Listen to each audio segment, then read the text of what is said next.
Sabi ng jowa, hindi daw mag-aamoy tilapia. Ito nga yung first school napkin na natry ko.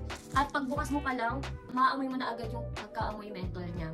Mahaba din siya hanggang wet and thin lang din siya, kaya komportable siya suotin. Sticky din siya, kaya hindi tayo mag-worry na matatanggal-tanggal siya habang naglilikot-likot tayo, unlike sa other pads. And with wings na din pala to, girls, ha. Mali pala ako ng kabit, so ayan, inulit ko lang siya, and habang comfy nito gamitin, girls, pagka meron tayong mens every month. And dahil manipis lang siya, hindi siya makapal, kaya feeling wala ka masyadong mararamdaman habang suot mo siya. Bukod sa malamig talaga siya.